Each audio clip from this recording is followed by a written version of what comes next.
Hari ini kita akan ngebahas tentang bagaimana Malang Strudel lolos dari fear zone. Ya. Seperti kita ketahui bahwa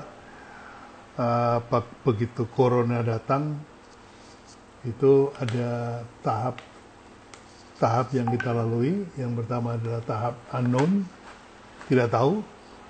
Kemudian tahap tahu. Ya. Setelah itu tahapnya adalah takut, masuk ke dalam fear zone. Berikutnya adalah learning zone, kita pelajari apa itu coronavirus COVID-19 ini. Nah, terakhir baru kemudian kita masuk ke dalam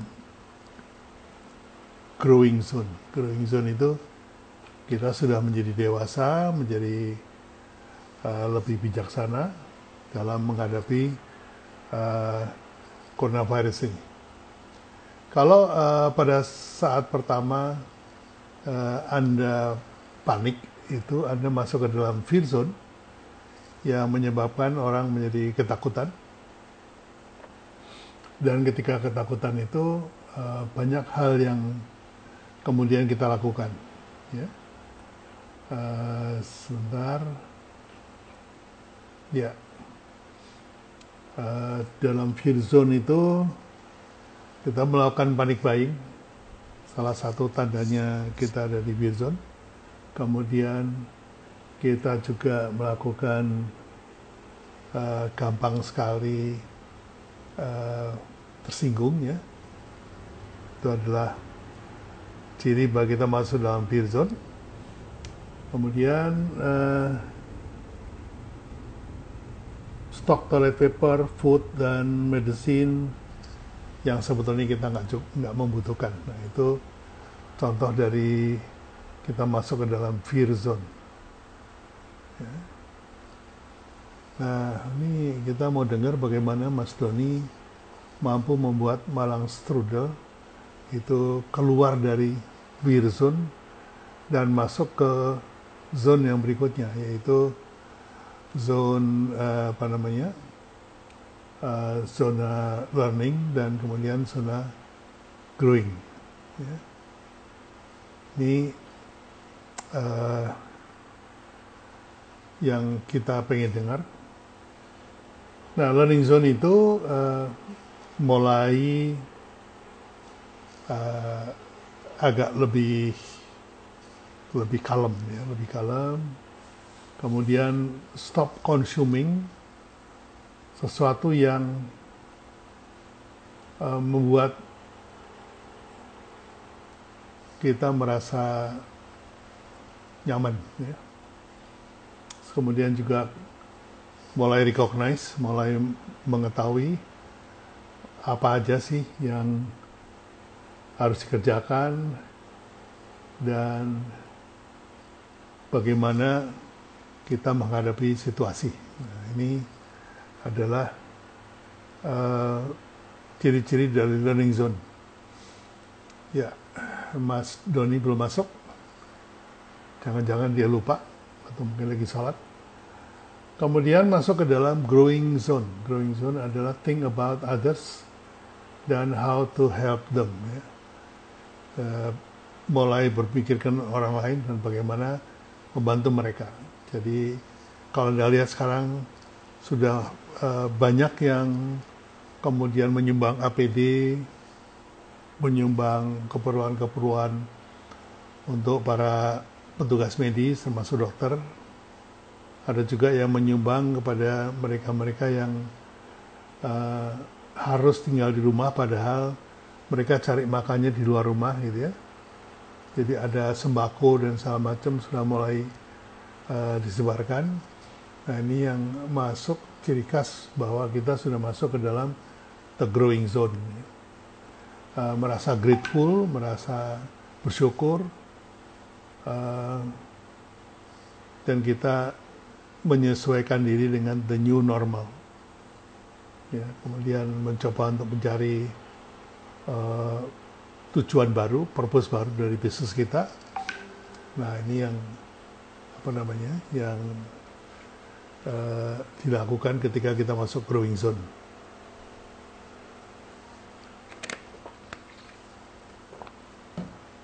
Nah, saya dengar Malang Serdulu sudah masuk ke dalam mencari purpose baru dan kemudian melakukan uh, banyak terobosan-terobosan yang mereka lakukan, mereka konsolidasi apa namanya tenaga kerja ya dan seterusnya. Saya WA Mas Doni, mungkin beliau lupa.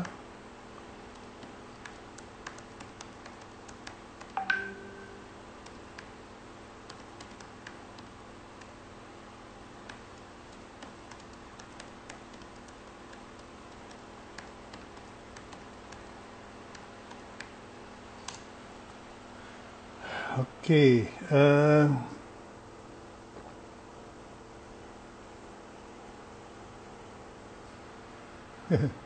mungkin beliau lupa, harus ada yang ingetin ini sebenarnya. Atau mungkin sibuk, bisa juga.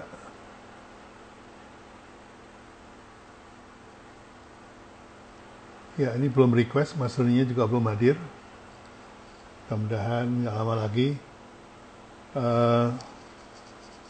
Sementara itu mungkin saya bisa mengisi dengan sedikit wawasan ya tentang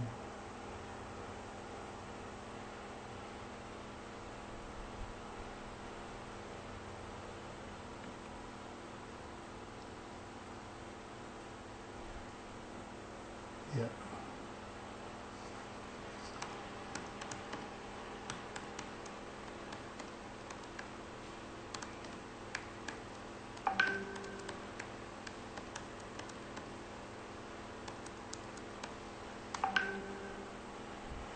Ya,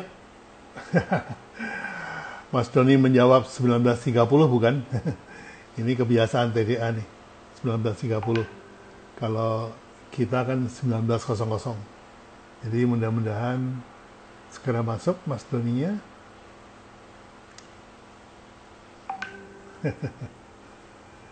Baik, sebentar katanya.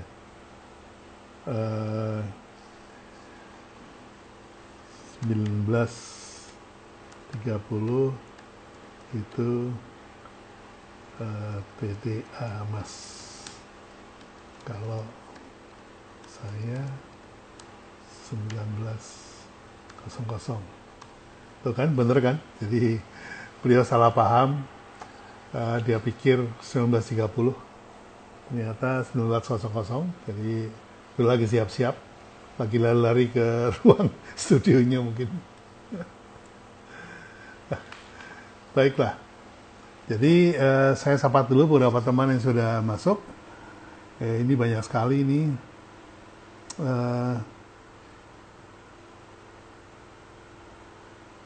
Iksanalai UB Official join.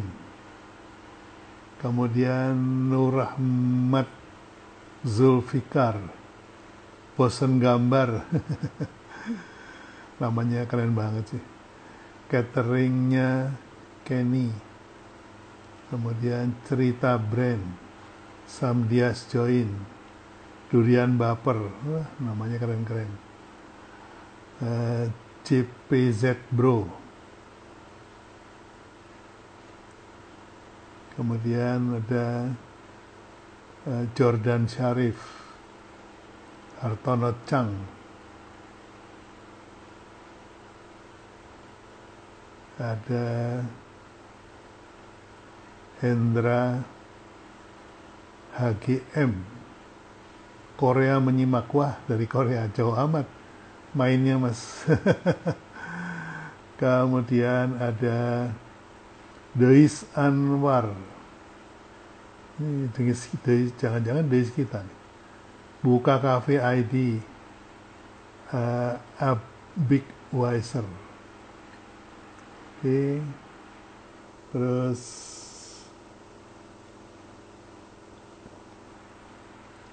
Android, Deis Anwar. Oke, ada Wah, namanya panjang-panjang banget. Mungkin nama pendeknya udah diambil orang ya. Pak Eti join, Ranaka Malang join. Biasanya nih ngobrol sendiri nih alumni nih. Sam Dias, jelas Babi, oke bagus. Bisa didengar suaranya. Kahyangan official. Oksan penulis, suara clear Babi tetap dengan serak-serak basah beratnya. Iya nih, serak melulu nih. Orang kalau udah tua tuh suaranya serak.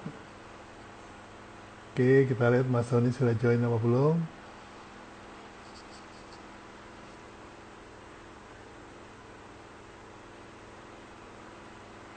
Sam Doni Chris sudah join. Kita add.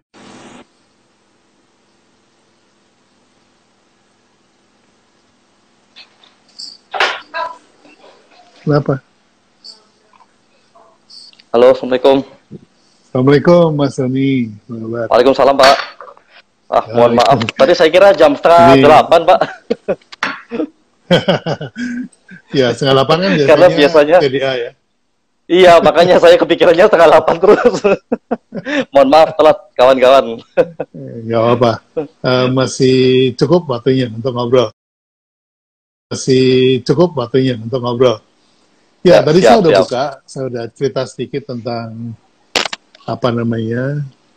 tahapan-tahapan datangnya COVID-19 ini, dari mulai unaware, kemudian aware, kemudian fear zone, kita ketakutan, sudah gitu kita masuk ke learning zone, kemudian kita masuk ke growing zone, artinya kita sudah menemukan purpose baru, kita sudah bersyukur, kita sudah tahu apa yang mesti dilakukan. Nah, saya ikutin postingannya Mas Doni dan juga live-nya di TDA bahwa Malang Strudel sudah sejak awal udah langsung konsolidasi, mengumpulkan shareholder, langsung mengumpulkan teman-teman HRD ya, karyawan kemudian diberikan pengertian. Nah, kita pengen dengar ceritanya nih, karena banyak teman-teman yang udah sebulan ini masih belum ngapa-ngapain, Mas. Semoga silakan. Iya, Pak. Terima kasih teman-teman semuanya. Malam ini alhamdulillah nih bisa hadir di sini sharing dengan Pak Biakto, guru branding kita semuanya. Tentang COVID-19, Pak ya, temanya. Jadi memang kalau saya cerita tanggal 1 Maret ya, masih saya ingat banget, tanggal 1 Maret itu kan hari Minggu. Nah, hari Minggu itu pemerintah mengeluarkan diskon tiket, Pak Abi, yang diskonnya sampai 50% ke 10 destinasi utama di Indonesia, dan Malang itu salah satunya. Jadi kita sudah happy banget karena itu hari Minggu. Maka hari Senin pagi itu kita sudah semangat banget dengan tim untuk meeting. Wah, ini bakalan traffic makin gede nih ke Malang gitu kan. Kita sudah bikin berbagai planning dan macam-macam. Planning ini belum kita eksekusi. Sorenya Pak Jokowi mengumumkan adanya COVID di Depok waktu itu. Jadi pagi kita meeting, sorenya dibatalin sama Pak Jokowi karena ada pasien suspek tadi, Pak. Nah itu. Kemudian kita masih di awal-awal itu kan kita juga semuanya masih belum aware ya dengan COVID ini bakalan seperti apa sih di Indonesia dan macam-macam, kan kita sama-sama nggak ngerti gitu. Nah, cuman karena salah satu bidang bisnis saya ini kan tidak hanya di oleh-oleh Pak Bi, salah satunya di bidang IT, startup IT, yang di industri IT ini teman-teman di sana itu lebih aware terhadap corona ini gitu, karena teman-teman di IT itu kan ya mohon maaf ya, biasanya kan lebih terbuka wawasannya dan lebih worldwide gitulah. Mereka dapat informasi dari Amerika, dari mana-mana lebih cepat daripada kita yang pemain konvensional nih. Nah kebetulan saya ada di circle itu, sehingga langsung wah kok keadaannya seperti ini berarti akan ngefek pada bisnis saya yang di pariwisata nih gitu. Karena kalau kita lihat risetnya kan pariwisata ini yang kena dampak nomor 1 ya, industri pariwisata paling kena nih dibanding industri yang lain. Nah, Dari sana akhirnya hari kelima setelah tanggal 2 tadi kena, hari kelima itu kurang lebih hari Sabtunya. Hari Sabtu pagi itu saya meeting, saya kumpulin semua manajemen. Langsung kita bikin namanya BCP, Business Continuity Plan. Jadi ini kita langsung bikin itu, kita bikin beberapa tahapan. Ada 4 tahap yang kita bikin. Jadi tahap 1 itu adalah saat kondisi masih normal, tapi si corona ini sudah ada di Depok ya, Jabodetabek, tapi di Malang masih belum. Kemudian kondisi keduanya adalah di Malang sudah ada pasien ODP. Jadi sudah mulai ada yang diindikasi menuju ke sana, itu kondisi 2 kita. Kemudian kondisi ketiganya adalah saat sudah mulai ada korban di Malang. Iya. Kemudian kondisi keempat adalah kita memperkirakan itu sudah ada korban Pak di Malang, baik korban yang sudah positif atau bahkan sudah meninggal, intinya yang situasi sudah nggak bisa kita kendalikan lagi, atau bahkan malah karyawan kami yang kena gitu. Nah, memang ya unik juga, 6 hari setelah ada COVID-19 di Indonesia, kita langsung meeting kayak gitu, itu seolah-olah semua karyawan juga nggak percaya Pak. Ini ngapain sih Pak Doni kok kayaknya apa namanya lebay banget gitu ya. Lebay banget kok sampai segininya sih bikin planning gitu lah. Saya juga diskusi dengan kawan-kawan di TDA, teman-teman UKM lainnya itu juga mereka menanyakan hal yang serupa. Lebay banget Pak, nggak usah terlalu inilah santai aja lah gitu. Nggak bisa, kita harus bikin planning ini gitu. Jadi di sana itu kita bikin planning detail Pak. Sampai kita itu bikin beberapa ini ya, apa namanya, gambaran karyawan itu sudah kita harus pisahkan di kalau sudah mencapai tahap 2.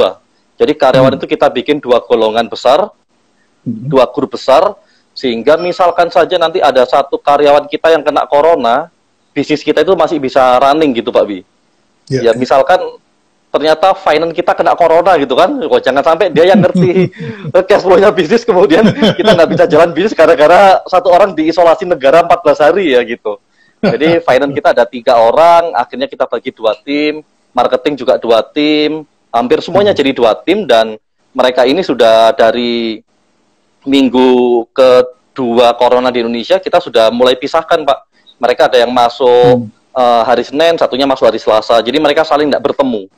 Intinya seperti itu. Jadi kita sampai pada tahapan membagi dalam tim internal kita. Terus kemudian uniknya Pak Bi, ternyata yang kita planning tadi itu eksekusinya ternyata lebih cepat daripada planning kita sendiri. Jadi kita itu kayak kejar-kejaran. Kita itu melihat setelah planning itu, oh ini tahap 2 ini kayaknya nanti di akhir bulan Maret lah itu baru masuk tahap 2, kita agak santai gitu ya. Kemudian kita ngomong tahap 3 itu pertengahan bulan Maret, dan tahap 4-nya adalah awal-awal bulan Mei atau pas waktu puasa.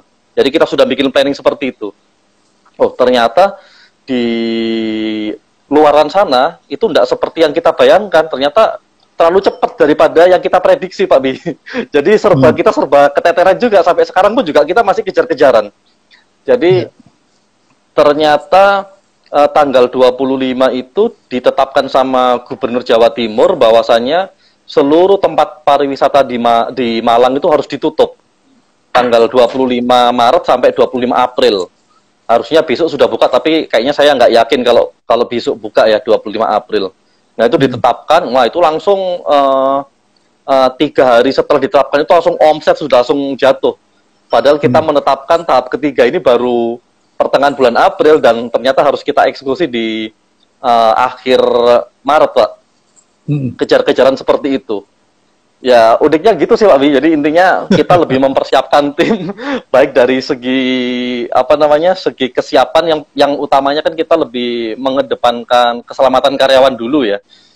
Keselamatan karyawan demi keselamatan bisnis, kemudian baru kita ngomongin cash flow, profit, dan macam-macam. Gitu Pak Bi kurang lebih ceritanya. Iya, luar biasa ya. Jadi reaksinya cukup cepat. Baru. Ya. Reaksinya cukup cepat. Tapi cepat pun juga sebenarnya nggak juga. Kita cepat membuat planning, tapi sampai sekarang juga tetap kejar-kejaran Pak Bi sebenarnya. Karena planningnya di luaran berubah terus. Betul. Jadi gitu. Pada waktu tanggal 1, begitu tanggal 2 ada korban corona itu kita belum aware. Kita belum aware gitu yang Depok itu. Jadi saya juga masih presentasi, masih rapat-rapat di luar gitu. Nah, betul-betul stay di rumah itu adalah tanggal 15. Tanggal 15 saya betul-betul stay di rumah. Sorry, bukan tanggal, tuh, tanggal 15 betul-betul stay di rumah.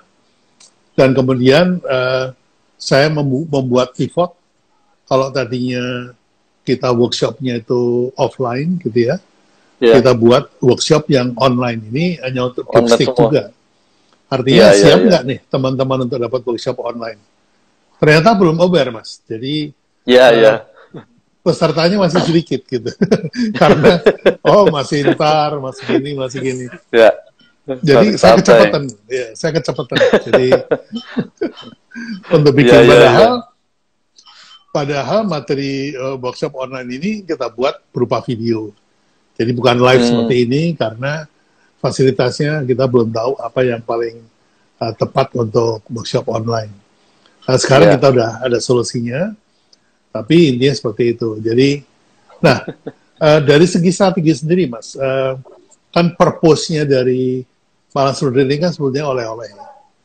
Oleh-oleh yang ditujukan kepada orang yang datang ke Malang. Iya, betul, Pak. Bukan untuk orang Malang sendiri. Lokal. Itu saya ingatkan dan bahkan saya tuliskan di jingle bahwa Malang Strudel, Malang punya. Artinya punyanya orang Malang gitu kan ya. Terus belum ke Malang. Jingle by Pak B ini, powerful Pak. Belum ke Malang kalau belum ke Malang Strudel. Belum ke Malang Strudel, Itu untuk orang yang datang. Nah, untuk orang yang tinggal sendiri di Malang, itu menjadi second layers kan. Iya, betul. Ini dengan adanya pariwisata yang mandek, mau tidak mau Anda harus mengaktifkan second layers ini, yaitu bagaimana membuat orang Malang itu menjadi ikut memiliki Malang Strudel. Saya lihat beberapa kegiatan Mas Doni belakangan itu udah mengarah ke situ. Bisa diceritakan ke teman-teman, Mas? Silakan. Iya, Pak. Sebenarnya kita juga masih belajar ya, karena ini benar-benar baru. Sepanjang pengalaman itu kan kalau kita melihat di industri pariwisata ini industri yang paling stabil sebenarnya ya, Pak Bi ya. Tidak pernah terjadi badai yang sampai seperti ini gitu. Ekonomi lagi turun juga pariwisata masih posisinya masih stabil lah. Ya, makanya tahun kemarin kan pendapatan negara ternyata sudah mendekati nomor 1 di pariwisata dibanding sumber daya alam. Nah, memang ya benarnya di sana. Tapi sebelum jawab itu, Pak Bi ada cerita sedikit juga.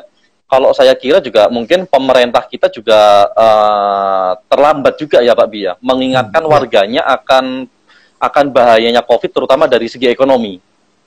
Nah, pengalaman pribadi kami aja di Malang Strudel, karena kami melihat pemerintah itu tidak terlalu aware dengan COVID ini, sehingga kita melihat kayaknya nggak bakalan masuk Indonesia nih virus gitu. Sehingga bukan hanya masalah kesehatannya ya, tapi masalah ekonomi itu kita ngelihat kayaknya baik-baik aja lah. Karena yang dibangun rasa optimis seperti itu dari pemerintah, akhirnya kami itu tahun 2020 itu sebenarnya malah ekspansi besar-besaran Pak B kita itu sebenarnya. Jadi kita itu ekspansi di 3 outlet besar, yang satu outlet itu rata-rata luasnya minimal 2000 meter. Wow. Dan ada 3. Jadi kita itu langsung jalan 3 Januari, yang 2 outlet itu di Batu, depannya Museum Angkut persis. Jadi depannya langsung Museum Angkut itu ada outlet kita yang baru, sama di Karanglo sebelum pintu tol Malang.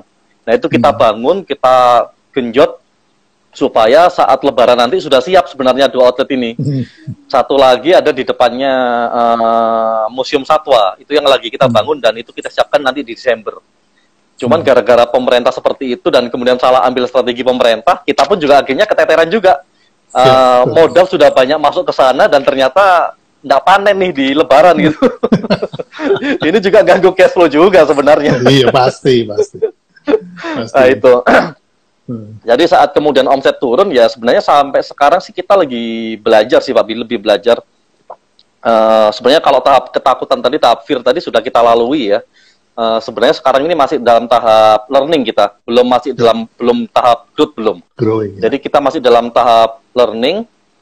Kita mempelajari bagaimana mengubah segmen customer kami dari wisatawan kemudian ke market lokal. Dan terus terang aja sebenarnya kami belum berhasil sih sampai sekarang ini untuk merubah pola oleh-oleh ke dalam masyarakat lokal, Pak ya. Itu kami belum berhasil. Jadi memang ya secara brandingnya Malang Strudel memang spesialis untuk wisatawan, baik wisatawan yang datang atau orang Malang yang menjadi wisatawan ke kota lain. Jadi oleh-olehnya Malang Strudel, meskipun orang Malang, tapi belinya Malang Strudel untuk dibawa ke tempat lain, Pak, bukan dikonsumsi di rumah gitulah.